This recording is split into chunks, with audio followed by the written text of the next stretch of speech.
रूस ने पोलैंड पर मिसाइल हमले की बात को खारिज किया है। पोलैंड में मिसाइल गिरने पर रूसी रक्षा मंत्रालय का बयान आ गया है। पोलैंड पर मिसाइल गिरने को लेकर रूस पर तमाम सवाल उठे। पोलैंड पर इस मिसाइल अटैक को रूस ने तुरंत खारिज किया। रूस ने कहा हमने नहीं किया अटैक।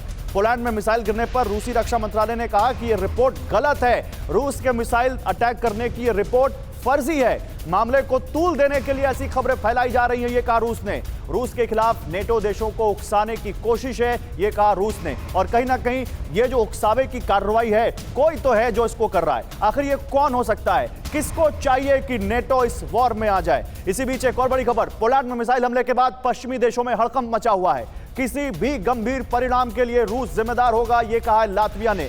लातविया भी एक नेटो कंट्री है, उस मिलिट्री अलायंस में शामिल है जो यूक्रेन की मदद कर रहा है। पोलैंड के साथ कंधे से कंधा मिलाकर खड़ा रहेगा लातविया। ये लातविया ने अपनी सॉलिडारिटी जताई है। नेटो देशों के हर इंच की रक्षा की जानी चाहिए, ये लिथुआनिया ने भी बोल दिया। ये भी एक नेटो कंट्री है, पोलैंड के साथ पूरी तरह से एकजुट है। ये एस्टोनिया ने कहा, ये भी एक नेटो कंट्रीज हैं। और नेटो कंट्री के साथ साथ ये बाल्टिक कंट्रीज भी कहलाते हैं, जो बाल्टिक सी के किनारे हैं और रूस के बहुत नजदीक नेटो कंट्रीज में से आते हैं। तो ये बहुत अहम है। इस बीच एक और बड़ी खबर, पोलैंड मिसाइल अटैक पर पुतिन के करीबी मेदवेदेव का सनसनीखेज बयान सामने आया है।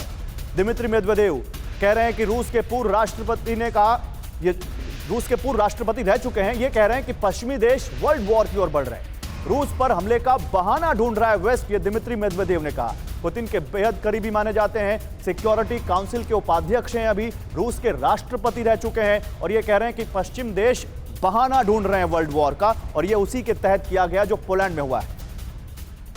मैं जल्दी से यहां पर अब आपको लाना चाहूंगा जनरल सिवाच। जनरल सिवाच, रूस नहीं चाहता नेटो से लड़ना, नेटो नहीं चाहता रूस से लड़ना, तो वो कौन है जो फ्यूम कर रहा है, वो कौन है जो फ्यूल कर रहा है इस पूरी वॉर को, और कौन है? क्या वाकई ये एक मिस्टेक है या हो सकता है कोई साजिश हो इसके पीछे जो पोलैंड में हुआ है? देखो, सच्चाई यह है कि रूस नहीं चाहता कि उसका डायरेक्ट हमला नेटो के साथ हो। एक तो ये वर्ल्ड में थर्ड वर्ल्ड वार हो जाएगा और फिर जो रूस है अकेला पड़ जाएगा।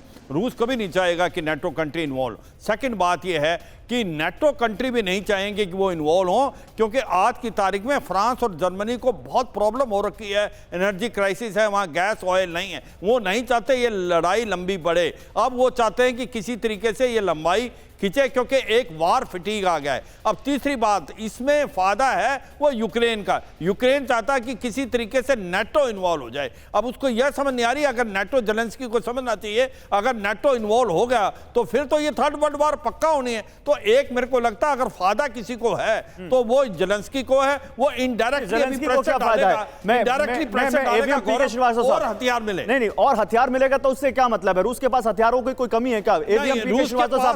श्रीवास्तव साहब, आपके हिसाब से जेलेंस्की का वाकई फायदा है या जेलेंस्की और यूक्रेन का तबाही ला देंगे अगर नेटो आ गया? जेलेंस्की अभी जिस जुनून में चल रहे हैं, इसको मैं जुनून भी कहूंगा एक तरीके से, कि वो पहले उन्होंने किसी भी शांति वार्ता की जब बात करते थे तो शुरू में आपने देखा जब उनके पास हथियार कम थे तो पीस नेगोशिएशंस हो रहे थे। लेकिन जब से उनको हथियार मिलने लगे हैं और moral of the country is very high to fight, वहाँ मार्शल लॉ एडमिनिस्ट्रेशन है, जो लोग अपोज करते हैं उनको अब सुनाई नहीं पड़ता। वेस्ट मीडिया ने ऐसा कर रखा है एज इफ कि यूक्रेन लगातार जीत रहा है, लेकिन अभी भी बहुत सारा क्षेत्रफल जो है यूक्रेन का रशिया के कब्जे में है। रशिया फोर्टिफाइड पोजीशन में है, क्रीमिया उनके पास है। तो नेटो वो कहते हैं कि हमें क्रीमिया भी दीजिए, अपने हट जाइए, हमारे वॉर डैमेजेस को भी सपोर्ट करिए। Is it possible? अगर नेटो दूर खड़ा है और नेटो आता है तो रूस ने तो जो भी कहा जा रहा है अपने विध्वंसक हथियारों को निकाला ही नहीं है। मैं आता हूं सर।